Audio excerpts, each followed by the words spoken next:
Let me start with talking about who is Rencell and what do we do. Rencell is a 12J registered fund with a specific mandate to advance the adoption of renewable energy, specifically in the residential sector. Now, you might wonder, why do we focus on the residential sector? Now, the residential sector typically has been ignored quite largely. There's not many services that are offered to them in the same way that commercial and industrial players have got PPAs, large tax incentives through 12B. You can fully depreciate your asset in the first year, while the residential sector is one of the largest energy consumers in the country. So we've worked tirelessly over a number of years to bring a product to market that can actually service this.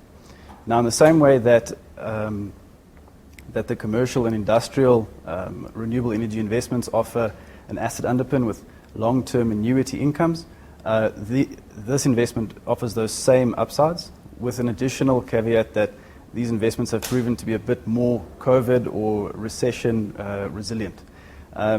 When we were in the first lockdowns, we noticed a dramatic increase in the amount of energy being consumed at people's homes as people would have to work from home. They weren't able to eat breakfast or lunch at work. They were opening their fridges all day. And all of these things attributed to a significantly higher consumption when other industrial and retail players were actually closed for the duration. And the same when there's a recession. People aren't in the shops, they're at home more often, and then the same thing will prove true then. Okay, so the benefits of this investment is that the residents don't have to do any kind of upfront investment, which is significant because typically to get into this space, you would have to pay several $100,000 for even the most basic of systems in a residential setting. For a battery solution that could just power a couple lights and maybe your TV, and that is not really ideal in this situation. Nor can you take advantage of the 12B tax deduction.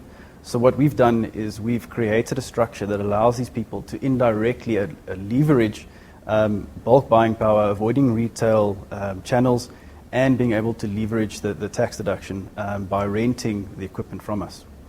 And in doing so, we're actually able to achieve a price point that replaces the previous monthly electrical costs with our costs. So for nothing more per month, residents are suddenly able to avoid load shedding altogether. They're able to enjoy the benefits of renewable energy and reduce their carbon footprint.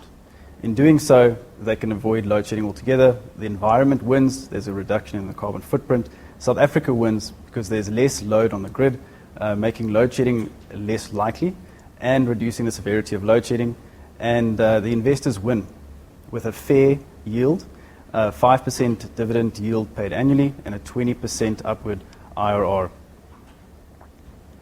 Now, the investment underpin is made up of two components. There's a 20-year PPA, so that's a power purchase agreement between an SPV and a body corporate. And there's also a 10-year asset rental agreement that governs the battery. Now, these two agreements, they govern the assets, and because we contract directly with the managing agent, there's only a single counterparty, so we don't have to take credit risk, as would typically be a problem when you had hundreds of counterparties, small counterparties. Now, we have monthly revenue streams because we can invoice them on a monthly basis, and we also promote the adoption of prepaid electricity billing, so further reducing any kind of credit risk because the people are paying in advance for the electricity that they're going to consume later that month.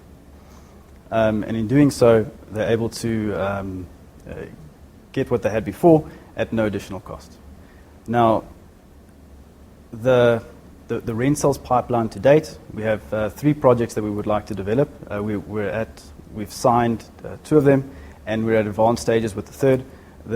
These 3 projects will be signed and ready by the 28th of February, and we're looking to raise 20 million rand. So these projects range in size from 6 to 12 million rand, and we would like to be able to build these very early on in the next financial year.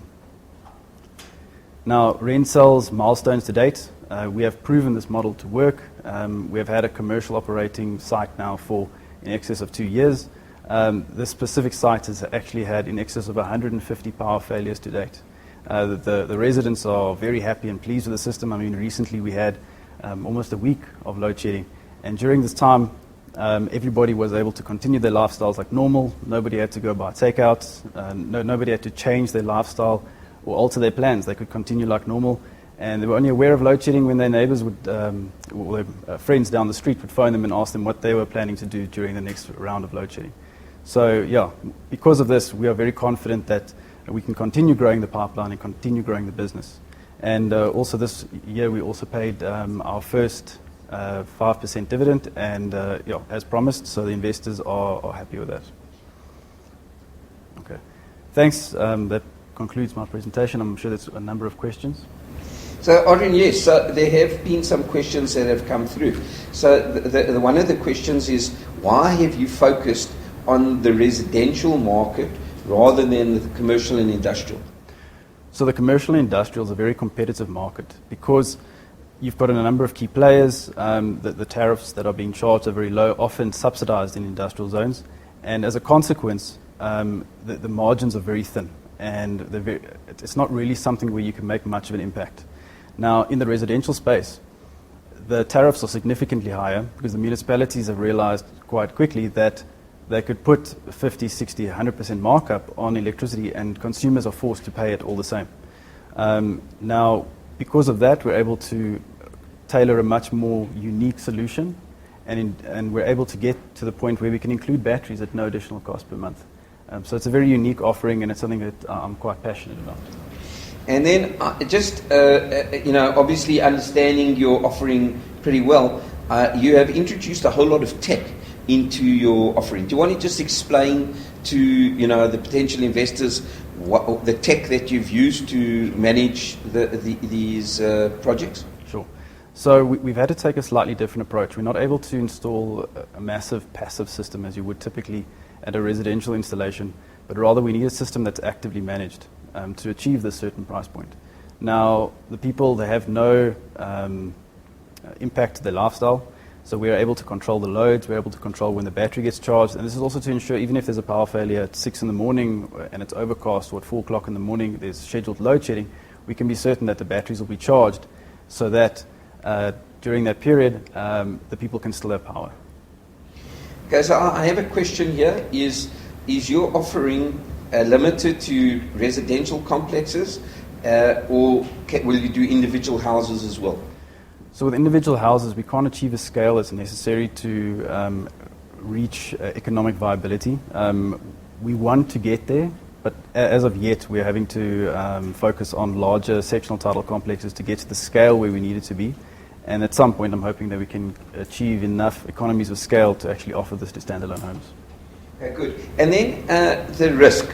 Just what is the risk by funding these big complexes with equipment?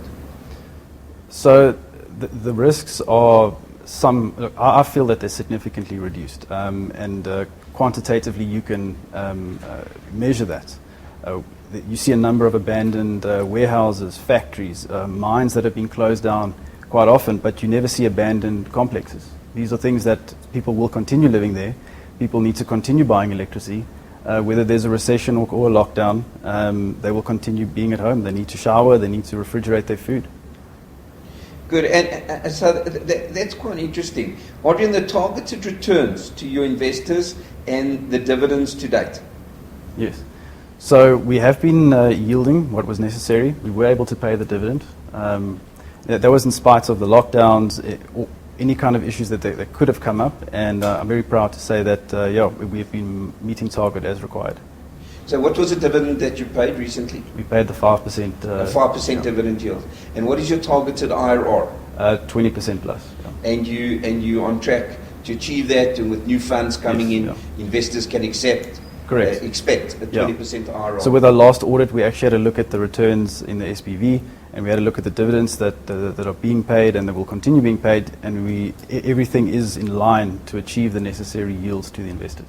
Great. Thank you, Adrian. Thanks for coming to present your fund. I know you're very passionate about the sector. I know that you eat, sleep, and dream it. You've added in tech to take out the human intervention. In time, I'm sure there will be some AI that will also be used in your solution, which is obviously, very much best practice and top first in market. So good luck, and hope your capital raise is successful. And again, nice to continue to work with you and watch your successes.